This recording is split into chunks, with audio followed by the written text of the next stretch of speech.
내가 무슨 말을 더하리요? 기드온, 바락, 삼손, 입다, 다윗 및 사무엘과 선지자들의 일을 말하려면 내게 시간이 부족하리로다.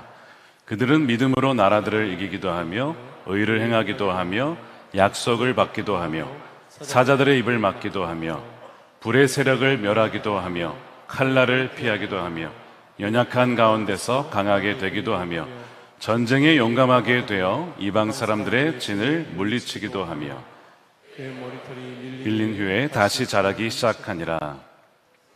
사사기 28절입니다. 삼손이 여호와께 부르짖어 이르되 주 여호와여 구하옵나니 나를 생각하옵소서.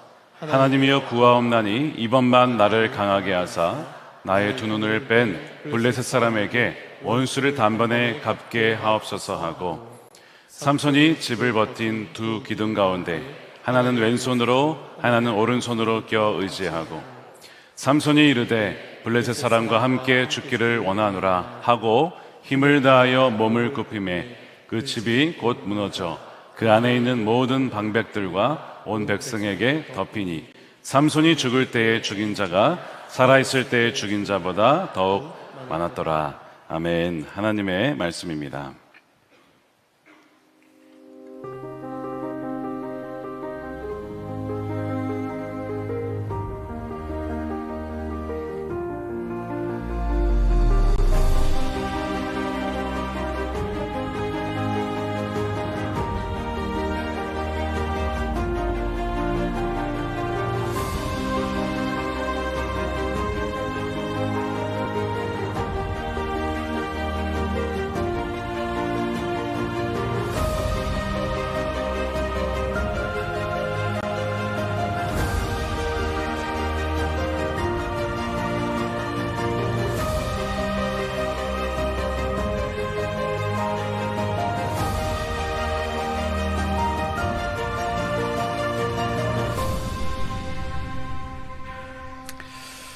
믿음의 DNA 시리즈 12번째 시간이 되겠습니다. 삼손의 믿음, 은혜의 DNA, 삼손의 믿음, 은혜의 DNA라는 제목의 말씀을 나누겠습니다.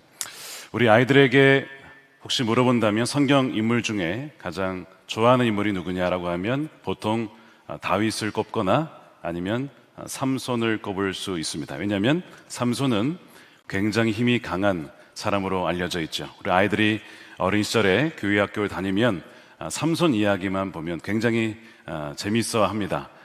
사자를 손으로 때려 죽일 수 있고 또 뼈다귀로 수천 명을 이기는 그런 삼손이야말로 어떻게 보면 전형적인 히어로물의 대표적인 인물이라고 할 수가 있겠죠. 자, 그런데 우리는 이제 이 사사기 내용을 잘 알고 있습니다. 삼손이 비록 영웅처럼 보이긴 하지만 삼손이 그런 단순한 영웅이 아니라고 하는 것. 그는 엄청난 은사를 받았지만 그 은사를 잘 관리하지 못했습니다. 욕망 앞에 무너졌고 정욕에 이끌렸고 결국에는 그 죄를 이기지 못한 채 아주 비극적인 결말을 맞이하게 되죠. 어떻게 보면 이 삼손이라고 하는 인물은 많은 하나님의 능력을 받았고 또 수많은 사람들을 이겼지만 자기 자신을 이기지 못한 사람입니다. 굉장히 슬픈 이야기죠. 많은 사람들을 이겼지만 자기 자신을 이기지 못한 사람이 여러분 삼손이라는 겁니다. 놀랍게도 이 히브리서 11장에 보면 믿음의 사람들의 명단에 삼손도 포함되어 있습니다. 이것은 실수가 아니라 아주 의도적으로 성령의 감동을 통하여서 기록이 된 것입니다. 하나님께서는 삼손의 삶을 보실 때 그의 실패한 삶만 보지 않으셨다는 것입니다.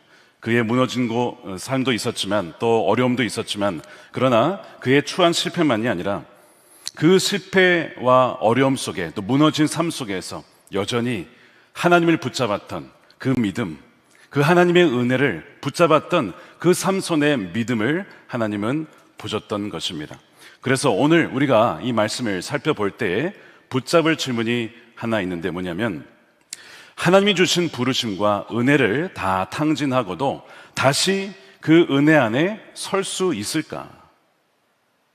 자, 하나님이 많은 것을 주셨는데 그것을 다 탕진했어요. 그 기회를 잃어버렸습니다. 그런 이후에도 다시 그 은혜를 회복할 수 있을까라는 질문입니다. 이 질문은 삼손에게만 주는 질문이 아니라 우리에게도 주는 질문이죠. 왜냐하면 여러분, 누가 삼손입니까? 모태신앙을 가져서 엄청난 신앙의 유산을 가졌으나 방탕하게 그 기회를 잃어버린 사람, 하나님으로부터 엄청난 재능과 또한 은사를 받았지만 하나님을 위하여가 아니라 자기 욕망을 위하여서 써버린 사람, 하나님이 주신 순수함, 그것을 욕망에 넘긴 사람, 하나님이 주신 기회를 당연하게 여기고 당연히 나에게 이 정도의 능력은 주셔야지 하면서 그렇게 감사 없이 살아온 사람, 반복되는 죄 속에서 무너지고 이제 나는 끝이구나, 더 이상 나에게는 기회가 없을 거야 라고 여기는 그 사람이 오늘날 21세기의 삼손입니다. 만일 이러한 사람들에 해당이 된다면 바로 오늘의 이야기가 여러분들에게 주시는 하나님의 말씀인 것입니다. 삼손의 인생은 처음부터, 아니 태어나기 전부터 은혜로 시작합니다. 사사기 13장에 보면 마노아의 아내, 즉 오랫동안 아이를 가지지 못했던 그 여인에게 여호와의 사자가 나타나는 장면으로 시작하죠. 그러니까 이미 탄생 전부터 하나님의 놀라운 개입과 은혜가 주어진 사람이 바로 삼손이죠. 사사기서 13장 5절에 보라, 내가 임신하여 아들을 낳으리니 그의 머리 위에 삭도를 대지 말라. 이 아이는 태에서 나무로부터 하나님께 바쳐진 나시리님이 됨이라.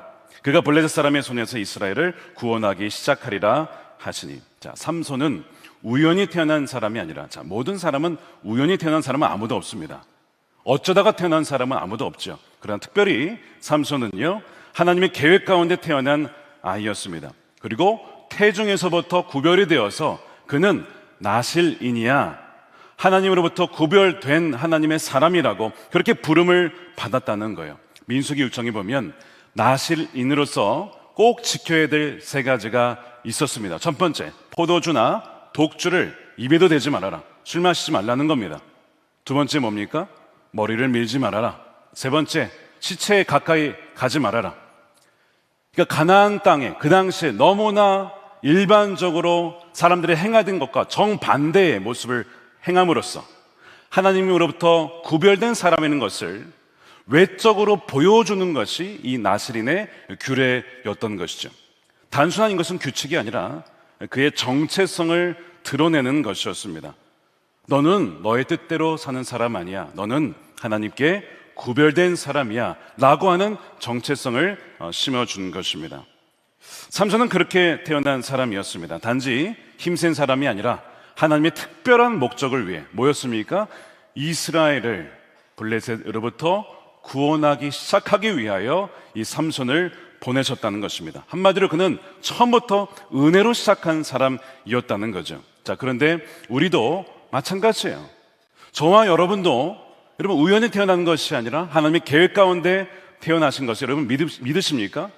하나님의 계획 가운데 또 하나님의 섭리 가운데 우리가 태어난 거예요. 게다가 지금 이 자리까지 여러분들의 형편이 어떠하든지 이 자리까지 오기까지 그저 우리의 힘과 능력으로 왔다는 것이 아니라는 겁니다. 여러분, 우리가 가진 것 중에 정말 우리 힘 스스로 우리의 능력으로 한 것이 뭐가 있을까요? 내 머리와 재능과 건강과 환경과 기회와 가족과 만남과 직업과 자리와 목소리와 체력과 감수성과 학력, 이 모든 것이 정말 여러분 내 손으로 만든 것일까? 여러분, 그렇지 않습니다. 절대로 아닌 거죠. 우리는 생각보다 훨씬 더 많은 것을 그저 받은 사람들입니다. 우리의 인생은 노력 이전에 은혜로 시작된 인생임을 잊어서는 안 된다는 거예요. 자, 그런데 우리 사람은 참 영악하게도 은혜로 시작하고도 나중에는요, 시간이 지나면 이게 자신의 능력으로 된 것으로 착각을 합니다. 처음에는 하나님 감사합니다. 어찌 저에게 이런 은혜를 주십니까? 이런 자리를 주십니까? 이런 능력을 주십니까? 이런 사람을 만나게 해주셨습니까? 이렇게 막 감사로 시작해요. 근데 시간이 지나면 이거는 내가 한 거지, 이 정도는 껌이야 이러면서 내가 한 것처럼 막 이렇게 생각을 한다는 거예요. 처음에는 하나님의 길을 열어주셨어라고 겸손하게 고백을 하다가 몇 번 성공을 거듭 하다 보면 내가 잘나서 내가 열심히 해서 이 자리까지 온 거야 라고 은근히 생각을 한다는 겁니다. 자, 바로 여기에 삼손의 비극이 시작이 되는 거예요. 자, 은혜로 시작했지만 점점 시간이 지나면서 은혜를 은혜로 여기지 않았던 사람이 여러분 삼손입니다. 사사기서를 가만히 읽어보면 중요한 패턴이 반복이 됩니다. 자, 삼손이 큰 힘을 쓸 때에 반복되는 구절이 있어요. 그게 뭔지 아십니까?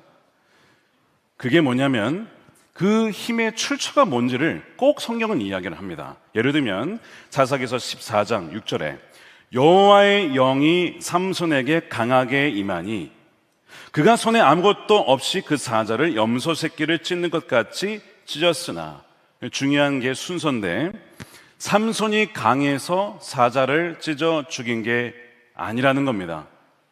하나님의 영이 임하여서 능력이 부어지니 그에게 힘이 주어져서 사자도 죽일 수 있었다라는 것을 성경은 잊지 않고 얘기를 하고 있어요. 15장 14절도 마찬가지입니다. 여호와의 영이 삼손에게 갑자기 임하심에 그의 팔 위에 밧줄이 불탄 삼과 같이 그의 결박되었던 손에서 떨어진지라. 그가 천부적인 능력이 있고 힘이 있어서 밧줄을 끊는 게 아니라는 겁니다. 여호와의 영이 임하여서 그에게 능력을 주시기에 그 밧줄도 정말 쉽게 끊을 수 있는 힘이 주어졌다는 것이죠. 이것을 성경은 의도적으로 얘기하고 있어요. 다시 말해 은혜 없이 삼손은 아무것도 할 수 없었다는 것을 보여주죠. 이것이 우리에게 의미하는 바가 무엇일까요? 말씀드린 것처럼 우리 인생도 마찬가지예요. 우리의 인생 대부분이 전부죠. 내 것이 아닙니다. 어떤 사람은요 굉장히 말을 잘하실 거예요. 어떤 사람은 굉장히 사교적입니다. 어찌나 그렇게 사교적인지 그냥 타고났어요. 이 내성적인 사람은 무슨 말을 해야 될까 막 생각을 하고 연구를 하고 질문들을 막 적어가지고 이렇게 해야 되는데, 이 사교적인 사람은 그런 거 다 필요 없어요. 그냥 친구 사귀입니다. 타고난 거죠. 선천적인 거죠. 어떤 사람은요 굉장히 판단이 빠릅니다. 척 보면 척입니다. 공부할 필요도 없어요. 보면 그냥 아는데, 그러면서 그걸 모르는 사람들은 그걸 봐도 모르냐, 척이면 척이지 그걸 모르냐 답답해합니다. 여러분, 능력이에요. 어떤 사람은요 사업 아이디어가 좋고요, 사업 수완이 굉장히 뛰어납니다. 감각이 있어요. 여러분, 사업도 감각이 있어야 합니다. 그래야 거기에 성공할 수가 있지, 무디면요 굉장히 힘들죠. 어떤 사람은요 공부하는 또 머리가 있어요. 어떤 사람은 그냥 일주일 내내 해도 될까 말까 하는데 걔는 참 얄밉게 하루만 딱 하면 되는 거야. 그런 아이들이 있어요. 웃는 친구들은 뭐 본인이 그렇다는 겁니까? 저는 그래 본 적이 없어가지고 보면 진짜 얄미워 죽겠어. 저는 그냥 꾸준히 하는 스타일인데 어떻게 그것을 며칠 해가지고 다 그걸 암기하고 그냥 또 점수를 얼마나 잘 나오는지. 어떤 사람은요 감정이 섬세합니다. 어떤 사람은 추진력이 있고요, 어떤 사람은요 그 인내력이 대단해요. 한 번 하면요 끝까지 한 거예요. 버티는 거예요. 예수동행 일기 매일 쓰는 거예요. 그냥 할렐루야, 대단한 거예요. 저도 거의 매일 쓰거든요. 근데 저는 진짜 하나님의 은혜로 쓰는 거죠, 정말. 근데 어떤 사람은요 진짜 하루도 빠짐없이 무엇인가를 꾸준히 그냥 한 번 시작하면 기계야 기계, 말하지 않아도 계속 그대로 해. 여러분, 다 그것이 하나님이 주신 여러분 능력이고 은혜인 것이죠.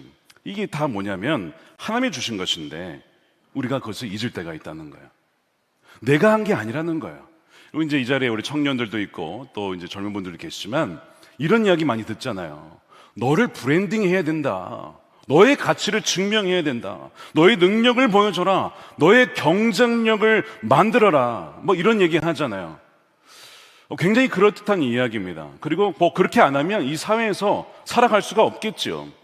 또 물론 책임 있게 사는 것, 열심히 준비하고 공부하는 것이 뭐가 나쁘겠습니까? 자, 그런데 이 과정 속에 우리가 쉽게 착각을 한다는 거예요. 내가 열심히 하고 내 능력으로 하면 그 자리에 오를 수가 있어. 내가 지금까지 온 것도 내가 그렇게 열심히 했기 때문이야 라고 생각을 하는 거예요. 실력이 내 가치가 되고 내 성과가 내 정체성이 되고 내가 가진 모든 것이 내가 만든 것처럼, 내가 이룬 것처럼 그렇게 느껴지기 시작합니다. 그러면서 처음에는 이런 힘이 어디에서 난 거야? 하나님이 주신 거지. 이렇게 할 수 있지만 가면 갈수록 변하는 거예요. 익숙해지면요 뭐가 사라집니까? 감격이 사라지죠. 감격이 사라지면요 감사가 사라지죠. 감사가 사라지면 은혜를 마치 나의 소유인 것처럼, 은혜로 주신 것을 마치 내가 잘해서 공로로 얻은 것처럼 그렇게 착각을 하게 된다는 겁니다. 자, 그래서 사사기 15장 16절 3선을 보십시오. 이르되 나귀의 턱뼈로 한 더미 두 더미를 쌓았으며 나귀의 턱뼈로 누가? 내가 1000명을 죽였도다. 삼손이 그러는 거예요. 내가 죽였대요. 물론 삼손이 죽였죠. 근데 이 표현 속에 뭐가 느껴지십니까? 나 원래 강한 남자야. 나 강한 남자야. 나보다 더 강한 남자 있어? 원맨 아미라고 하죠. 혼자 모든 군대를 다 이길 수 있는 그런 사람. 물론 그는 팩트입니다. 사실입니다. 그런데 하나님이 하게 해 주셨으니까 하는 것이지 삼손이 스스로 한 겁니까? 이렇게 착각을 한다는 거죠. 이게 무서운 거예요. 은혜로 살아온 사람도 시간이 지나면 순간 내가 한 거야, 이 말에 굉장히 익숙해진다는 거예요. 한번 점검해 봅시다. 여러분, 한번 이제 부부나 뭐 혹시 이제 같이 우리 목장이나 셀 안에 있는 분들 한번 점검해 보세요. 혹시 내가 쓰는 말 중에 부쩍 내가라는 말을 자주 하지 않습니까? 내가 실력이 있어서 여기까지 온 거야. 내가 버텼기 때문에 여기까지 온 거야. 내가 능력이 있어서 이 정도 온 거야. 심지어 여러분, 내가 기도해서 된 거야 하면서 기도도 내가 한 거야. 야, 신앙도 내가 해서, 주님을 깊이 하는 것도 내가 열심히 공부해서, 말씀을 연구해서 되었다라고, 그렇게 우리가 말할 수가 있다는 거예요. 여러분, 그게 점점 무서운 것이죠. 기회를 누가 줬습니까? 그 관계를 누가 열어줬습니까? 우리의 몸을 누가 주셨습니까? 건강을 누가 주셨습니까? 재물을 누가 주셨습니까? 다 하나님이 주신 것인데, 근데 여러분, 우리는 생각보다 너무나 자주 하나님의 영광을 대놓고는 안 하지만 은근슬쩍 하나님의 영광을 가로챕니다. 우리가 보통 이런 얘기하죠. 세례 요한처럼 나는 쇠하여야 하고 그는 흥하여야 하리라, 이렇게 얘기를 하는데, 자꾸 나는 흥하여야 하리고 그도 흥하여야 하리라, 그도 흥하여야 하고 나도 흥하여야 하리라, 그래서 같이 묻어가는 거예요. 이렇게 자꾸. 그러면서 은근슬쩍 나를 슬쩍 넣어요. 하나님이 하셨습니다 하면서 나도 했습니다 이러면서 살짝 이렇게 끼워 넣는 그런 성향이 우리 안에 있다는 거예요. 저도 사람인지라 그럴 때가 있습니다. 한동안 저는 제 목소리가 제 건 줄 알았어요. 어떤 분들이 저에게 동굴 보이스라고 이렇게 칭찬을 해주시는데, 실제로 들으면 더 동굴 같습니다. 뭐 칭찬이시겠죠. 그런 이야기를 들으면 기분 나쁘지는 않습니다. 칭찬해 주신 것이니까. 근데 그때 든 생각이, 그래, 나는 뭐 이것을 유전적으로 잘 물려받았어, 타고난 거니까 이 목소리는 내 거야, 이렇게 생각을 했는데, 2023년 6월 달에 한번 세미나를 가야 되는데 글쎄 목소리가 나오질 않는 겁니다. 이 목감기에 걸려가지고, 제가 목감기에 걸려도 목소리가 나와요. 제가 목이 부어도 그래도 목소리가 나옵니다. 근데 그날은 목소리가 전혀 안 나오는 거예요. 제 아내가 저를 수십 년 봐왔잖아요. 당신 그런 모습 보는 거 처음 본다는 거예요. 목소리 안 나오는 거 처음 봤다는 거예요. 그런데 강의를 해야 되는데 어떡합니까? 이 벌써 이제 강의장이 왔는데 목소리가 나오지 않아요. 그 순간 제가 깨달은 게 있어요. 이 목소리도 제게 아니구나. 하나님이 허락하지 아니하시면 목소리 하나, 말 하나 할 수 없다는 것을 그때 깨달았어요. 제가 앞에 가서 강의하기 전에 정말 삼성과 같은 마음으로 주여 한 번만 저를 강하게 하사 이러면서 기도하고 주 앞에 기도하면서 올라갔다니까요. 그 정도로 정말 갈급한 마음으로, 절박한 마음으로 하고 올라갔어요. 겨우 목소리가 나가지고 강의하고 내려왔는데, 제가 다시는 제 어떤 목소리를 저의 선천적인 재능이라거나 어떤 당연한 것으로나 여기지 않기로 그렇게 했던 때가 바로 그때였습니다. 여러분, 여러분들이 가진 것 중에 혹여 은혜가 아니라 당연히 내가 가진 것이고 내 거라고 생각하는 것은 혹시 무엇이 있습니까? 목소리나 건강이나 집중력이나 기회나 관계나 모든 것이 다 은혜라는 것을 여러분 겸손하게 고백하는 여러분들이 되시기를 축복합니다. 삼손의 대표적인 약함이 무엇이었나? 아까 말씀드린 것처럼 여러분 정욕과 바로 정욕, 욕망 이런 거였습니다. 특히 반복해서 여인들에게 막 이렇게 유혹을 받죠. 끌립니다. 사사기 14장 3절에 보십시오. 삼손이 그의 아버지에게 이르되 내가 그 여자를 좋아하오느니. 굉장히 눈에 약한 사람입니다. 나를 위하여 그 여자를 데려오소서 하니라. 이제 블레셋 여인이에요. 믿는 사람이 아닙니다. 근데 그냥 예쁜 거예요. 그냥 좋은 거예요. 그때 블레셋 사람이 이스라엘을 다스린 까닭에 삼손이 틈을 타서 블레셋 사람을 치려 함이었으나 그의 부모는 이 일이 여호와께로부터 나온 것인 줄은 알지 못하였더라. 자, 이 본문이 난제 중에 하나입니다. 참 해석하기가 어려운 구절 중에 하나입니다. 왜냐하면 한편으로는 이 삼손이 여인에게 이끌리는 것이 이게 안 좋은 거예요. 너무 정욕에 이끌리니까. 그걸 분명히 얘기하면서도 동시에 그거를 통하여서 삼손이 블레셋을 치도록 하나님이 역사하시고 허락하시고 개입하셨다는 것을 보여주는 본문이기 때문에 도대체 그러면 정욕에 이끌려도 된다는 거야, 만나는 거야, 이렇게 좀 어려운 본문이죠. 성경은 분명히 말하기를 정욕에 이끌린 것은 아니다, 그건 죄다, 하나님 기뻐하시는 모습이 아니라고 분명히 말씀을 하죠. 그의 선택이 도덕적으로 옳다고 지지하지 않습니다. 그는 자기 눈에 좋은 대로 그냥 내 생각에 좋으면 그냥 행하는 거예요. 성경은 그것이 사사기 시대의 특징이라고 얘기합니다. 자기 소견에 옳은 대로 행하던 시대에 삼손도 자기 눈에 좋은 대로 그냥 예쁘면 좋은 거예요. 기도해보지도 않고 하나님의 뜻을 구하지도 않고 그냥 이끌려 살았던 것입니다. 자, 그런데도 하나님은 그 상황 속에서도 일하고 계셨다라고 말씀을 하고 있는 거예요. 우리가 이것을 어떻게 받아들여야 되냐면, 하나님은 죄를 승인하지 않으시지만 인간의 죄와 어리석음조차도, 그 연약함조차도 하나님의 주권 밖으로 흘려보내시지 않으신다라는 것을 보여주는 거죠. 삼손은 욕망대로 움직입니다. 제멋대로 움직입니다. 근데 하나님은요, 그 얽히고 설킨 그 사건들 속에서 삼손을 통하여 블레셋을 치신다는 거예요. 이게 정말 놀라운 신비인데요. 자, 여러분, 우리 말씀 한번 적용해 보면요, 과거에 이 삼손처럼 묻지 않고 잘못된 선택을 하여서 고통을 당하시는 분이 혹시 계십니까? 여러분, 잘못된 결정은 잘못된 결정이죠. 죄는 죄값을 치러야 합니다. 그런데 하나님은요, 그 잘못된 선택의 상황과 결과 속에서도 여전히 하나님은 계셨고, 하나님은 또한 하나님의 계획을 이루고 계신다는 것을 보여주고 있는 거죠. 삼손의 틀어진 어떤 결혼 이야기, 수수께끼, 배신, 분노, 보복, 이런 이야기들이 계속 엉망진창 연쇄적으로 이루어지면서 사건이 계속 터집니다.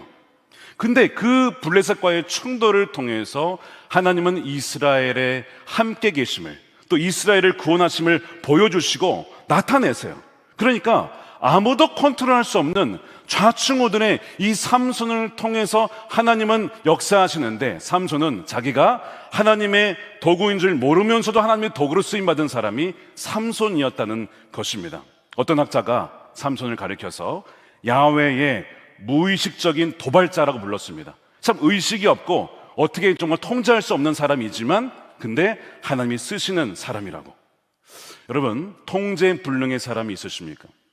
정말 누가 보기에 저 사람은 정말 통제불능이야, 어떻게 저럴 수가 있어, 사람과 사람 사이에 갈등을 일으키고 나라와 나라 사이에 갈등을 일으키고 도대체 컨트롤할 수가 없는 거예요. 그런데 그것을 통해서 하나님이 역사하셔요. 기가 막히죠. 그것을 지금 삼손이 그의 삶 가운데 하나님은 여전히 그의 삶을 통해서도 역사하고 계심을 보여주고 있다는 거예요. 그가 잘한 건 아니죠. 도덕적으로 칭찬받을 만한 일은 아니죠. 그런데 하나님은 그걸 통해서도 하나님은 하나님의 일을 행하신다라고 하는 것입니다. 그것을 보여주는 중요한 또한 예가 뭘까요? 창세기의 요셉입니다. 요셉이 이제 형들 만났을 때 형들에게 무슨 얘기를 하죠? 기가 막힌 얘기를 하죠. 당신들은 나를 해하려 하였으나 하나님은 그것을 선으로 바꾸사 오늘과 같이 많은 백성의 생명을 구원하게 하시려 하셨나니. 여러분, 형들이 잘했다는 겁니까? 아니죠. 동생을 죽이려 했고 팔아넘긴 게 어떻게 잘한 겁니까? 당연히 형들의 죄였습니다. 이거는 지지받을 수가 없는 거예요. 그런데 하나님은요, 그 악보다 더 크신 분이라는 거예요. 인간의 악조차 하나님의 선하신 뜻을 무너뜨릴 수가 없었다는 것을 보여주죠. 이것이 굉장히 우리에게 위로가 됩니다. 여러분 가운데서도 이런 분들이 계실 거예요. 잘못된 선택으로 후회하시는 분들이 계실 겁니다. 관계 문제로 깊이 상처 입은 사람, 욕망을 이기지 못하여서 부끄러운 과거가 있는 사람, 내 선택 때문에 인생이 꼬였다라고 느끼는 사람, 그때 내가 왜 그랬을까를 수없이 후회하며 반복하는 사람이 있을 거예요. 자, 오늘 그러한 사람들에게 이 삼손의 이야기를 통해서 우리에게 이렇게 말씀을 하시는 거죠. 너의 죄가 아니라고 하지 않겠다. 그것은 분명히 죄다. 그러나 너의 죄 때문에 내 계획이 끝났다라고도 말하지 않겠다. 주님 그렇게 말씀하시는 거예요. 만일 우리가 우리의 죄 때문에 넌 죄 지었으니까 더 이상 끝이야 라고 했으면요, 우리 여기에 계실 분은 아무도 없을 겁니다. 저를 포함해서. 우리가 죄를 지었지만 넘어졌고 반복돼서 계속 엎어지고 또한 넘어졌지만 그럼에도 불구하고 우리가 여기 이제 이래 있는 것은 하나님의 은혜이면서 하나님의 계획이 끝나지 않았기 때문입니다. 그것이 바로 이 삼손을 통해서 말씀해 주시는 놀라운 은혜인 것이죠. 이걸 오용하시면 안 됩니다.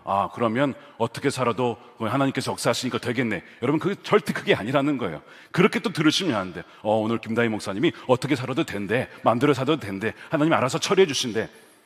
그 의미가 아닙니다, 여러분. 죄에 대한 대가가 있습니다. 제가 이따가 또 강조하겠지만 여러분, 죄라는 건 굉장히 무서운 거예요. 이 삼손이 엄청난 대가를 치릅니다. 죄는 장난이 아닌 거예요. 그의 인생이 완전히 무너지는 것입니다. 아주 비참하게 만들죠. 죄는요, 우리의 감각을 무디게 하고 관계를 깨게 하고 영혼을 무너뜨리고 하나님의 임재에 둔감하게 만듭니다. 그런데 하나님이 여전히 그 실패 가운데서도 우리 가운데 일하고 계심에 우리가 감사하면서 동시에 불순종의 변명으로 삼지 말아야 된다는 거죠. 은혜는요, 죄를 허락하는 게 아니에요. 은혜는요, 죄 가운데서도 하나님의 계획은 멈추지 않는다라는 사실을 보여주는 것입니다. 자, 삼손이요, 서서히 무너져요. 여러분, 갑자기 무너지는 사람은 없습니다. 늘 서서히 무너지는 것입니다. 이 타락의 과정을 관통한 핵심 표현이 뭐냐면 사사기 14장 3절입니다. 내가 그 여자를 좋아하오니, 영어로 보니까 She is right in my eyes. 내 눈에 보기에 그녀가 옳다는 거야, 맞다는 거예요, 좋다는 거예요. 나를 위하여 그 여자를 데려오소서. 사사기의 표현과 같은 것이죠. 그래가지고 이제 이때부터 계속 무너지죠. 그래서 이 나스린의 서약을 하나씩 어기기 시작합니다. 어떻게 어깁니까? 나스린 서약을 어겨서 머리카락의 비밀을 내어주기까지 처음에는 시체를 만지죠. 사자의 시체를 만져서 꿀을 거기서 먹고 포도주 잔치에 참여하고 결국에는 이 머리가 밀리는 그 비밀을 내어주게 되는 거예요. 하나씩 무너져 내리는 것입니다. 영적인 몰락은요, 여러분, 갑자기 오지 않습니다. 서서히 한 단계씩 가는 거예요. 지옥으로 가는 길은 낭떠러지가 아니라 뭐라고요? 아주 그냥 완만한 내리막길이라고. 여러분, 지옥은 그렇게 가는 것이지요. 서서히 경사를 따라서 서서히 내려가는 것입니다. 어떻게 해요? 기도가 점점 줄어듭니다. 말씀을 읽다가 며칠 끊어지게 돼요. 처음에는 하루, 그러다가 이틀이 되고 3일이 됩니다. 말씀 묵상을 안 한 지 일주일이 넘어가고 몇 주가 넘어가요. 예배 드리긴 하지만 습관적으로 예배를 드리게 됩니다. 죄에 대한 두려움이 점차 옅어지게 됩니다. 회개가 귀찮아져요. 어떻게 살아도 주님이 사랑하시니까, 하나님은 사랑이시니까 죄에 대한 두려움이 사라지기 시작합니다. 성령의 찔림보다는 자기 합리화를 하게 됩니다. 내가 그때 그래서 그렇게 한 거야. 회개해야 되는데, 그때 돌이켜야 되는데 자꾸 자기 변명을 하는 거야. 나는 이래서 이런 뜻으로 한 것이었다라고. 여러분, 그것이 내가 서서히 지금 무너져 가고 있다는 증거라는 거예요. 여러분, 삼손이 그렇게 무너지는 것입니다. 우리도 얼마든지 그렇게 무너질 수가 있다는 거죠. 삼손의 연약함, 이 정욕, 결국에는 이 들릴라라고 하는 여인 때문에 속아서 비밀을 말하게 됩니다. 머리가 밀리게 돼요. 잘리게 됩니다. 깨어났어요. 군사들이 와 있고 막 묶여 있습니다. 전처럼 내가 힘을 내야지 하고 딱 했는데, 자, 그 전에 있었던 그 표현이 없어요. 여호와의 영이 강하게 임하니라. 이게 계속까지 있었던 것인데 늘 있어 왔어요. 늘 있어 왔고 그 가운데 나스린의 서약을 깼어도 그래도 있어 왔어요. 그러니까 괜찮은 줄 알았던 거예요. 내가 죄를 지었는데도 여전히 성령이 역사하시는데 내가 정욕대로 살았는데도 여전히 하나님이 나에게 힘 주셔서 밧줄을 끊는데 괜찮네. 죄 짓는데 더 담대해지고 대범해지고. 하나님께서는 죄를 지어도 왜 성령을 역사하셨습니까? 그 괜찮다는 뜻입니까? 괜찮다는 뜻이 아니죠. 너가 회개해야 된다, 돌이켜야 한다라고 기다려주시는 거잖아요. 기다려주시는 것인데 왜 그것을 오용하여서 괜찮은 줄 알고 계속해서 그 길로 걸어갑니까? 삼손이 돌이키지 않고 계속 그 길로 가다가 결국에는요, 머리가 밀리고 힘을 잃어버렸는데요. 이 삼손의 이야기 중에 가장 슬픈 구절이 뭐냐라고 꼽으면 저는 주저없이 16장 20절을 꼽고 싶습니다. 이렇게 되어 있어요. 들릴라가 이르되 삼손이여 블레셋 사람이 당신에게 들이닥쳤느니라 하니 삼손이 잠을 깨며 이르기를 내가 전과 같이 나가서 몸을 떨치려 하였으나 여호와께서 이미 자기를 떠나신 줄을 깨닫지 못하였더라. 이게 비극인 겁니다. 힘을 쓰지 못하는 게 비극이 아니고 이미 여호와께서 그를 떠났다는 것을 그가 깨닫지 못했다는 것이, 이게 정말 슬픈 이야기예요. 이것이 정말 비극인 것입니다. 여러분, 혹시 하나님의 임재가 거두어졌는데 그것을 알지 못한 채 내가 여전히 하나님과 동행하고 있어라고 생각하고 있지는 않으십니까? 참 두려운 이야기죠. 하나님의 임재가 멀어진 것 참 두려운 일이지만 더 무서운 것은 하나님의 부재를 인식하지 못하고 있다는 거예요. 내 영에 깨어있지 못해서 잠들어서 내 영이 죽어있어서 하나님이 임재에 떠나가고 더 이상 역사하실 수 없고 더 이상 나를 통해 일하실 수 없는 것을 내가 깨닫지 못하고 여전히 하나님이 계신 줄 알고 착각하고 있었다는 것이, 이것이 삼손의 비극이고 이것이 오늘날 많은 성도의 비극인지도 모릅니다. 그 전에 죄를 지어도 됐으니까 이번에도 어떻게 해도 그냥 되겠지. 안 됐습니다. 안 됐어요. 힘이 떠나갔어요. 하나님이 거두어 가셨습니다. 은혜를 당연히 여기던 사람이 결국 은혜가 거두어진 줄 모르고 그렇게 있었던 것입니다. 사랑하는 여러분, 우리에게 주시는 너무나 큰 경고이죠. 많은 사람들이 괜찮다라고 생각을 해요. 내가 예배를 형식적으로 드려도 괜찮아. 기도가 메말라도 기도가 잘 안 되는 것 같은데 괜찮아. 죄를 지어도 반복해도 괜찮아. 말씀을 읽는데 이 말씀이 잘 은혜가 안 돼. 괜찮아. 일상은 돌아갑니다. 직장도 돌아갑니다. 관계도 유지가 됩니다. 돈도 벌립니다. 심지어 상도 타고 승진도 됩니다. 그러니까 괜찮은 줄 아는 거예요. 근데 성경은 말합니다. 그게 괜찮은 상태가 아니라 너무나 위험한 상태라고 말하는 거예요. 예배의 감격이 사라졌는데 두렵지 않다면, 말씀을 읽었는데 아무런 느낌이 없는데도 태어나다면, 기도를 거의 하지 않는데도 전혀 갈급함이 없다면, 죄를 반복하고 있는데도 마음이 무뎌져 있다면요, 단지 피곤한 게 아니라 내 영이 지금 죽어 있다는 것, 아주 위험한 영적 신호라고 하는 것입니다. 물론 여러분, 구약의 삼손과 우리를 그대로 적용할 수는 없어요. 차이가 뭡니까? 구약에서는 성령이 임하였다가 떠나기도 했어요. 그런데 신자에게는요, 성령이 임하시면 떠나시지 않죠.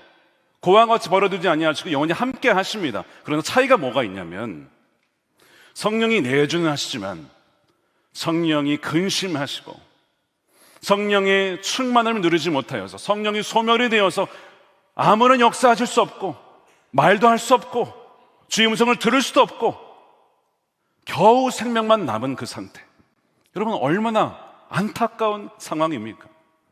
그런 그리스도인들이 상당히 많이 있다는 거예요. 우리에게 주께서 성령을 통해서 성경에 적어주셨잖아요. 성령을 근심하게 하지 말아라. 성령을 소멸치 말아라. 성령 충만을 받아라 라고 말씀을 하잖아요. 그러니까 우리에게 스스로 우리가 질문해야 될 것이 무엇이냐면, 나는 성령에 민감한가? 죄가 내 영혼을 무디게 만드는 것을 경계하고 있는가? 나는 여전히 하나님 앞에서 울 수 있는가? 나는 진정으로 회개할 수 있는가? 이걸 한번 점검해 보셔야 됩니다. 내 영혼의 상태가 어떠한가를 항상 봐야 되는 거예요. 우리 존 웨슬리 목사님 감리교 운동할 때 항상 물어본 것 중에 당신의 영혼은 어떠십니까? 지난주에 유혹을 받은 것은 무엇이었습니까? 어떻게 그 유혹을 이기셨습니까? 항상 물어보게 했어요. 서로 점검하게 했어요. 아무리 지난주에 성령으로 충만했어도요, 그 다음 주에 완전히 타락한 사람처럼 될 수 있기 때문에 항상 우리 영혼을 점검해야 된다. 서로 책임져 줘야 된다. 그래서 속회를 묶어주고 더 나아가서 셀렉트 밴드로 묶어준 거였습니다. 왜냐하면 아무도 자기 스스로 쓸 수 있는 사람은 아무도 없기 때문에 날마다 그 은혜를 구하지 아니하면, 채우지 아니하면 하루 만에 다 메말라 죽을 수도 있기 때문에 항상 그것을 강조했던 것이죠. 여러분, 여호와의 임재가 떠나고 하나님의 역사가 더 이상 일어날 수 없는 상태는요, 갑자기 오는 것이 아니라 삼손이 그랬던 것처럼 서서히 오는 거예요. 하나님은 은혜를 주셔도, 승리를 주셔도, 승리 후에 감사를 잊을 때, 말씀을 읽어도, 설교를 들어도 어느덧 내 눈에 눈물이 사라지는 거예요. 감사가 사라지는 거예요. 감동이 사라지는 거예요. 이것이 여호와의 임재가 떠나신 줄 모르는 상태의 시작이라는 것입니다. 제가 이 교회 처음에 왔을 때 2003년에 간사로 부임했습니다. 간사로 부임한 것이 얼마나 감격스러운지, 하나님이 저를 써주신던 것만으로. 그 당시에 육중이 본당이었잖아요. 그 부스에서 예배를 드리며 감격하며 울었어요. 그러면서 제가 기도하기를, 하나님, 이 감격의 기도와 눈물을 하나님 제가 메마르지 않도록 늘 은혜를 허락해 주십시오라고 기도를 했습니다. 근데 정말 하나님께서 그 기도를 들어주셨어요. 제가 이민교회 목회할 때에도 하나님께서는 기도할 때나 말씀을 준비할 때나 말씀을 전할 때 그 은혜의 감동과 눈물을 허락해 주셨어요. 사실 제가 이 말씀을 전할 때나 또 이럴 때 이렇게 가끔 눈물을 흘릴 때 사실 창피할 때가 있어요. 왜냐면 어떤 분이요, 제가 이제 눈물을 흘리고 막 그러면 나중에 그런 얘기를 하세요. 목사님 힘든 일 있어요? 뭐 이래요. 뭐 어디 아프세요? 그게 아니라 그 영혼에 대한 갈급함과 그 긍휼함 때문에, 그 영혼에 대한 안타까움 때문에 올 때가 많이 있는데, 목사님 어디 아프냐 이거예요. 이렇게 생각을 하시는 T자 분들이 계세요. 정말 이해가 잘 안 돼요. 왜 그렇게 얘기하시는지. 저희 아내가 T입니다. 그러나 아이는 저를 사랑합니다, 아내를. 그러나 어쨌든 그런 얘기를 들을 때마다 왜 자꾸 눈물이 나가지고, 그래서 진짜 제가 눈물이 좀 안 났으면 좋겠다 싶을 때가 있었어요. 하나님께서 눈물을 걷어주랴? 눈물을 걷어가면 너의 은혜도 걷어갈 텐데 괜찮겠니? 무서운 거예요.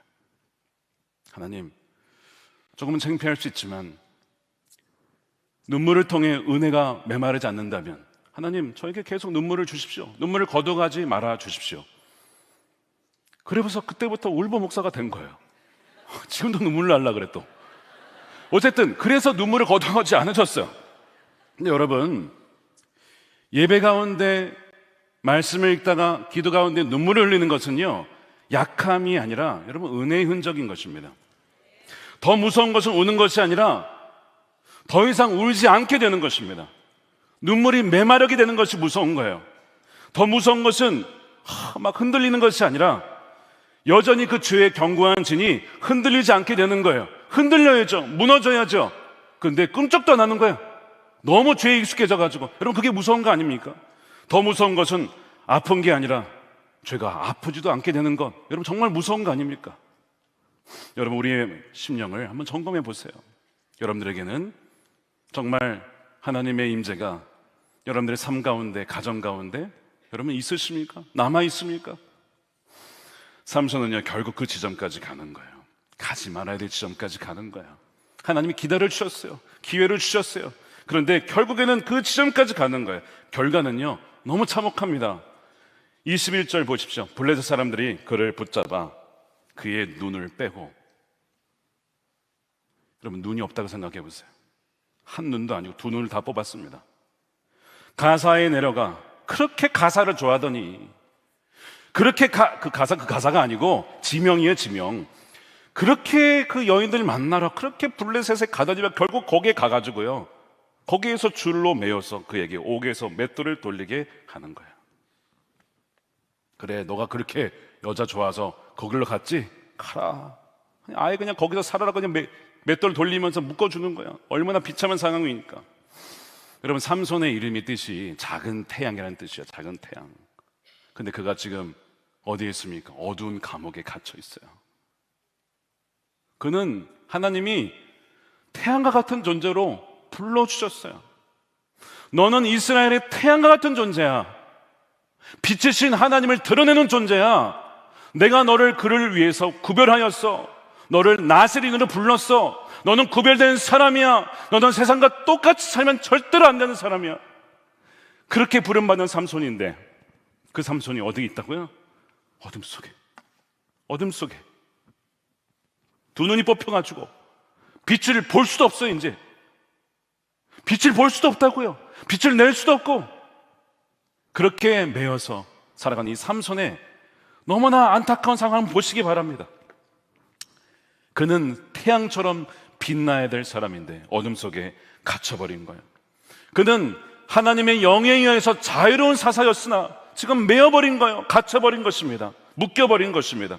그는 하나님의 신실한, 정말 둘도 없는 도구로 하나님을 삼아 주셨는데 이제는 도구가 아니라 블레셋의 놀잇감이 되고 말았어요. 여러분, 얼마나 마음이 아픈지. 뭐가 이렇게 만들었습니까? 죄가 이렇게 사람을 망가뜨리는 거예요.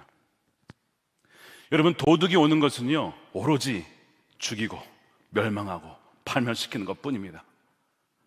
죄의 유혹은 달콤하죠. 그러나 여러분, 그 대가는요, 참혹합니다. 죄는 사람을 자유롭게 하지 않고 종으로 만듭니다. 사람을 빛나게 하지 않고요, 어둠 속에 갇히게 하고요, 반드시 값을 요구한다는 거예요. 사랑하는 여러분, 죄에서 돌이키셔야 됩니다. 정욕에서 돌이키십시오. 탐욕은 우상 숭배입니다. 하나님께서 분명히 경고하시잖아요. 우리 모두에게 오늘 이 시간에 각각의 내가 연약한 부분이 있어요. 하나님 반복적으로 우리에게 오늘 이 말씀을 통해서 우리가 삼손이에요. 우리가 다 죄에 연약한 자들이 있습니다. 부분이 있습니다. 죄의 삭은 사망이다. 하나님의 은혜를 오용하지 말아라. 남용하지 말아라.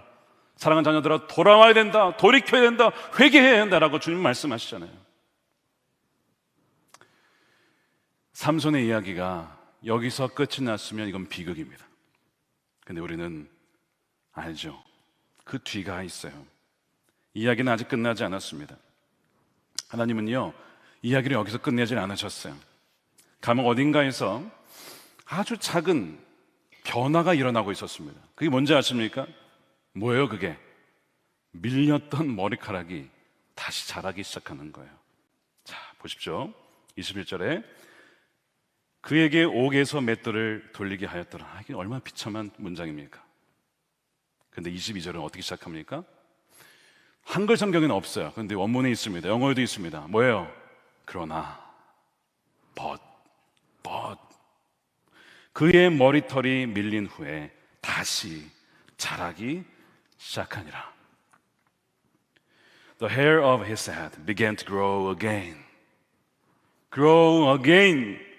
다시 자라기 시작하니라. 여러분, 이것이 바로 이 은혜의 바로 중심이죠. 은혜의 중심. 이것이요, 하나님께서 우리에게 행하시는 일인데요. 하나님은요, 우리에게 그러나의 은혜를 주십니다. 사람이 보기에는 끝난 것 같아. 아, 죄는 끝났다 이제. 야, 저렇게 죄를 반복해서 짓더니만 꼴 좋다, 끝났구나. 근데 하나님은요, 거기서 끝내지를 않으시는 거예요. 사람이 보기에는 파멸 같은데, 아니 거기서도, 그 감옥에서도, 그 두 눈이 뽑혀가지고 맷돌 돌리는 그 상황에서도 하나님은 다시 거기서도 시작을 하시더라고요. 여러분, 여기서 자란다는 뜻이 이 싹 튼다는 의미를 갖고 있어요. 이사야서에 여호와의 싹이 텄다, 그러니까 메시아가 이제 온다는 것을 의미할 때 동일한 단어를 씁니다.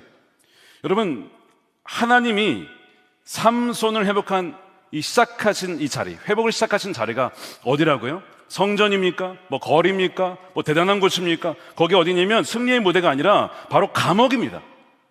맷돌 앞이었어요. 수치와 결박의 자리죠. 우리는 종종 생각하기를, 하나님은 내가 잘 될 때 일하시고 내가 빛날 때 사용하시고 내가 강할 때 역사하신다라고 생각해요. 근데 여러분, 삼손의 이야기는 그렇지 않습니다. 삼손이 가장 무너졌을 때, 가장 수치를 겪을 때, 가장 낮아졌을 때, 가장 아무것도 아닌 것 같을 때 하나님은 그의 얘기를 rewrite, 다시 쓰기 시작하시는 거예요. 여러분 가운데 지금 이런 감옥의 자리에 있는 분들이 계실 수 있어요. 관계의 감옥, 수치의 감옥, 실패의 감옥, 우울과 무기력의 감옥, 재정적인 압박의 감옥, 반복되는 죄책감의 감옥. 밖에서 보기에는 멀쩡해 보일지 모르겠지만 안에서는 사실 맷돌을 돌리며 돈을 뽑힌 채 그렇게 지쳐있는 분들도 분명히 계실 것입니다. 하나님은 오늘 이 삼손을 통해서 우리에게 말씀하시는 거예요. 너가 그런 감옥이 있다고 해서 내가 널 떠난 게 아니야. 오히려 나는 그 자리에서 다시 시작할 수 있고 널 다시 시작하게 할 거야. 이것이 그러나의 은혜죠. 이것이 다시 시작하게 하시는 은혜인 것입니다. 우리가 이 은혜가 있었기 때문에 이 자리에 있는 겁니다. 그러나의 은혜가 있었기 때문에 이 자리에 설 수가 있는 것입니다. 성경은 때때로 낮아짐이야말로 은혜의 시작일 수 있다고 말씀하는 거예요. 내가 무너지기 전에는 보이지 않던 것이 있고 빼앗기기 전에는 몰랐던 것이 있습니다. 실패해야만 인정하게 되는 것들이 있어요. 삼손은 두 눈이 뽑히자 그제서야 하나님이 보이기 시작했어요. 그에게 얼마나 많은 은혜를 주셨습니까? 그때마다 그가 감사한 적이 있습니까? 찬양한 적이 있습니까? 한 번도 없습니다. 당연하게 여겼어요. 근데 여러분, 이제 두 눈이 뽑히니까 하나님을 주목하게 되는 거예요. 내가 있던 걸 잃어버리니까 하나님의 소중함을 알게 돼요. 하나님의 은혜로 주신 것을 깨닫게 되는 거예요. 다 잃어버린 다음에서 비로소 깨닫게 되는 것입니다. 여러분, 건강 잃어버려 보세요. 그러면요, 건강하다는 것이 얼마나 감사한지를 알게 되죠. 감기 하나, 독감 하나 걸려서 집에 누워있어 보세요. 내가 그냥 숨 쉴 수 있다는 것이 얼마나 감사한지 깨닫게 되지 않습니까? 마찬가지예요. 두 눈이 뽑히고 그렇게 종이 되어서 매여 있어 보니까 하나님 없이는 나는 아무것도 아닌 인생이었구나. 하나님 떠나면 나는 정말 nothing인 인생이었구나. 내가 왜 그걸 몰랐을까? 삼손은 그제서야 그 감옥에서 그걸 깨닫는 거예요. 주님이 아니면 저는 살 수 없는 존재, 볼 수도 없는 존재, 그런 존재였음을 비로소 그 자리에서 깨닫게 되는데, 바로 그 밑바닥에서 하나님은 다시 역사를 시작하시는 것이죠. 미국의 휴스턴에 제임스 에드워드라고 하는 목사님이 계시는데 굉장히 강한 은사를 드러내시면서 많은 사람들을 치유하기도 하고 또 많은 돌파가 일어나는 그런 사역을 하시는 분인데, 원래 이분이 이런 분이 아니었습니다. 어릴 적에 아버지를 일찍 잃어버리고 약물 중독과 매일같이 싸우는 어머니 밑에서 참 많은 상처를 받고 자랐습니다. 가난했습니다. 극심한 학대가 있었습니다. 철저한 방치 속에서 자랐기 때문에 그가 엇나갈 수밖에 없었죠. 결국에는 10대에 이 마약을 팔기 시작한 거예요. 처음에는 돈을 좀 벌고자 하다가 이게 완전히 깊이 들어가면서 결국에는 돌이킬 수 없게 되었고, 범죄 세계에 빠져들어갔고, 결국에는 감옥에 갇히게 되어서 무거운 형량을 받고 연방교도소에 수감이 됩니다. 그가 바로 그 밑바닥에서 하나님을 찾게 돼요. 하나님, 저를 살려주십시오. 저는 왜 살아야 하는지를 몰랐어요. 제가 왜 이 땅에 태어났는지, 왜 지음받았는지 저의 목적을 알려주시면 저의 남은 인생을 온전히 주님께 바치겠습니다. 그렇게 하나님께 자신의 인생을 드리고 나중에 출소 이후에 하나님의 사람, 목회자가 되는 거예요. 그러면서 그가 나중에 고백하기를 이렇게 얘기를 해요. 하나님은 내 감옥을 신학교로 바꾸셨습니다. 그 감옥을 신학교로 바꾸셔서 거기에서 하나님을 만나고 거기에서 하나님의 사람으로 훈련받을 수 있도록 자신을 만들어 주셨다는 것입니다. 삼손도 역시 마찬가지로 철저한 고독과 침묵 속에 자신의 상황을 마주하고 거기서 진정으로 하나님께 기도를 하게 됩니다. 다곤 신전에 이제 3,000명의 블레셋 사람들이 이제 조롱하라고 이제 삼손을 끌고 와요. 무슨 동물 구경하듯이. 그러면서 삼손을 조롱하고 그의 하나님 여호와를 조롱합니다. 그렇게 이제 질질 끌려 나온 것이죠. 그때 그 두 기둥 사이에 이 삼손이 서가지고 그가 처절한 기도를 하나님께 올려드리죠. 자, 그것이 28절입니다. 삼손이 여호와께 부르짖어 이르되 주 여호와여 구하옵나니. 여러분, 삼손이 언제 이렇게 기도한 적이 있습니까? 한번 목이 말라가지고 물 달라고 할 때 한번 그렇게 한번 기도한 적이 있어요. 그 외에는 기도한 적이 없어요. 근데 비로소 그 밑바닥에서 기도하는 거예요. 주 여호와여 구하옵나니 나를 생각하옵소서. 하나님이여 구하옵나니 이번만 나를 강하게 하사 나의 두 눈을 뺀 블레셋 사람에게 원수를 단번에 갚게 하옵소서. 이렇게 기도를 하는 겁니다. 진정으로 그가 기도를 했죠. 하나님 부르면서 기도를 했어요. 많은 사람들이 삼손이 여기서 회개를 했다 이렇게 얘기를 하곤 하는데, 그러나 여러분 정직하게 이 기도를 읽어보면 매우 기도가 간절하긴 하지만 그가 진짜 회개를 했는가? 그거는 잘 모르겠어요. 왜냐? 여전히 자기 중심적인 기도가 남아있기 때문입니다. 나를 생각하시고 나를 강하게 하시고 내 눈에 원수를 갚게 해달라고, 그러니까 원수 갚아달라고 지금 기도를 하고 있는 거예요. 그가 정말 회개를 했더라면 하나님 제가 잘못했습니다. 저의 죄 때문에 그런 것입니다. 이렇게 기도를 했을 텐데 모르죠. 맷돌을 돌리면서 그렇게 기도했는지도 모르죠. 성경은 다 기록하는 것은 아니니까. 근데 어쨌든 이 기도만 보면 여전히 자기 중심적인 기도를 드리고 있어요. 이 기도의 모범이라고 보기에는 좀 어렵습니다. 그런데 여러분 놀라운 게 뭔지 아십니까? 여전히 자기 상처와 원한과 자기 문제를 안고 기도하고 있는데 이러한 미숙하고 성숙하지 못한 기도에 하나님은 응답을 하셨다는 거예요. 그게 놀라운 것입니다. 왜 응답하셨을까? 삼손이 이제서야 인정한 것이 있기 때문이에요. 그게 뭐예요? 하나님께 나아가서 하나님을 의지하는 자로 바뀌었다는 거예요. 그것을 하나님 보신 것입니다. 너가 이제서야 나에게 오는구나, 나를 찾는구나, 나를 의지하는구나. 그 변화를 하나님은 보신 거예요. 비록 그의 기도가 여전히 자기 중심적인 기도였지만 하나님이 거기에 응답을 하신 것입니다. 힘의 근원은 내가 아니라 하나님이시구나 하는 것을 삼손이 알았던 것을 하나님도 보신 것이죠. 또 하나 이유가 무엇이냐? 왜 응답하셨냐? 블레셋이 하나님도 조롱했기 때문입니다. 그래서 하나님은 자신의 이름을 위하여, 자신의 영광을 위하여, 자신의 영광을 변호하기 위하여 삼손에게 응답을 하신 것이죠. 여러분, 이 삼손의 기도는요 우리에게 굉장히 위로가 돼요. 왜냐하면 우리가 하나님께 기도를 드릴 때에 뭔가 굉장히 고상하고 완벽하고 흠이 없고 그런 기도를 드려야만 하나님이 들어주실 거라는 생각을 내려놓게 만들기 때문입니다. 우리의 기도가 여러분 완전하지 않을 때가 많죠. 엉망이고 뭘 기도해야 할지 모르겠고, 이렇게 너무 자기 중심적인 기도고 맨날 내 기도만 하고 맨날 우리 가정 얘기만 하고 맨날 우리 자녀 얘기만 하는데 이래도 되나 싶을 정도로 그럴 때가 여러분 있잖아요. 근데 여러분, 삼손의 기도가 뭘 보여주겠냐면, 중요한 것은요, 물론 그런 기도가 중요하죠. 먼저 그의 나라와 의를 구하는 게 중요하죠. 근데 하나님께서 보시는 건 무엇이냐면, 완벽하지 않아도 하나님께 돌아와라, 나에게 구하여라, 나에게 나와라, 다 정리되고 완벽한 기도만 받는 것이 아니라는 거예요. 하나님은요 자기 중심적인 기도도 들으십니다. 여러분, 울면서 기도하고 원망 섞인 채 기도하고 부끄러운 채 기도해도 완벽한 기도가 아니라도 하나님 보시는 것은 하나님께 나아오느냐, 하나님께 그 문제를 가지고 의지하면 나오느냐, 그걸 보신다는 것입니다. 지금 삼손이 그 기도를 드리기 때문에 하나님은 그의 불완전한 기도를 할지라도 응답해 주시는 거예요. 여러분, 십자가상의 강도 한 명이 나중에 처음엔 둘러있고 하다가 나중에 시간이 지나서 예수님께 요청을 해요. 기도를 해요. 뭐라고 기도합니까?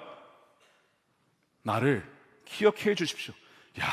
여러분, 이 기도가 약간 좀 자기중심적인 기도 같지 않습니까? 아니, 죽을 때까지도 자기를 생각한다는 거야.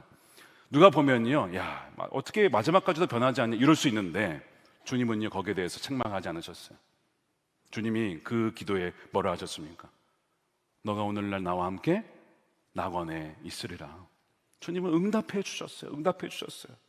하나님은 기도의 완성도가 아니라 은혜를 구하는 그 자체를 기뻐하시고 또한 그것을 통해 일하시는 분이라는 사실입니다. 오늘 이 자리에 여러분들이 여러 가지 형편과 상황 속에서 이 자리에 오셨을 거예요. 그런데 여러분, 중요한 것은 어떤 형태이든지 하나님께 나와 부르짖는 여러분들이 되시길 축복합니다. 기도가 완벽하지 않아도 돼요. 신학적으로 이게 맞나 옳으나 그게 아니라, 자녀가 부모에게 나올 때 부모가 기뻐하죠. 자녀가 부모에게 의지할 때 기뻐하죠. 마찬가지로 우리가 하나님께 나아가서 하나님 이거 힘들어요, 저거 힘들어요, 비록 나의 이기적인 기도일지를 몰라도 하나님께서는 주님을 의지한 자를 기뻐하시고 주님을 붙잡는 자를 사랑하신다는 것입니다. 하나님은요, 불완전한 기도도 사용하시는 완전한 분이시기 때문입니다.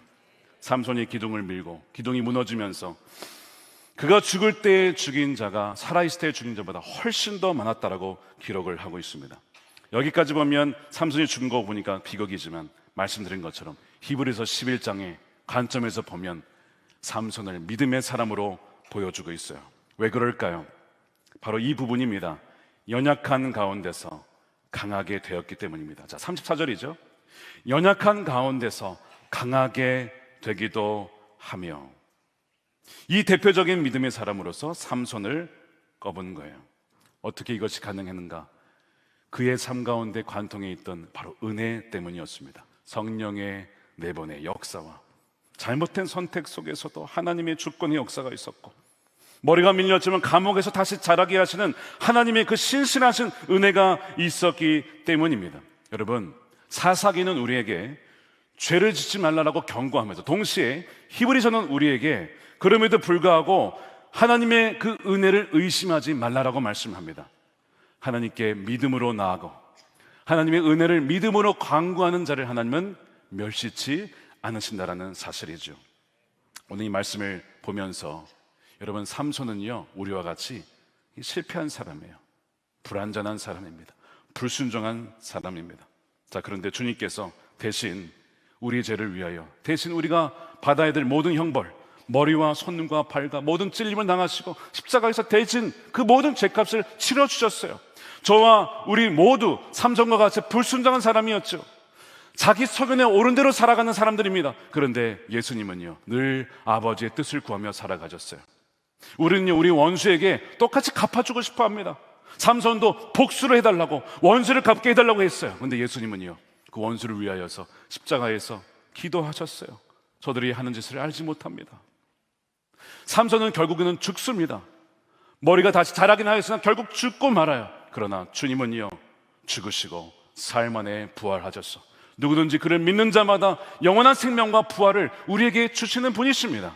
바로 이것이 삼손과 예수님의 궁극적인 차이이고, 이 부활이 바로 예수님을 믿을 때에 우리 안에 주어진 은혜의 DNA가 아니겠습니까? 죽음이 끝이 아니라 은혜의 새로운 시작이 있다는 것을 보여주기 때문입니다. 사랑하는 성도 여러분, 바로 부활 안에, 십자가 안에 은혜의 DNA가 있다는 것을 믿는 여러분들이 되시길 축복합니다.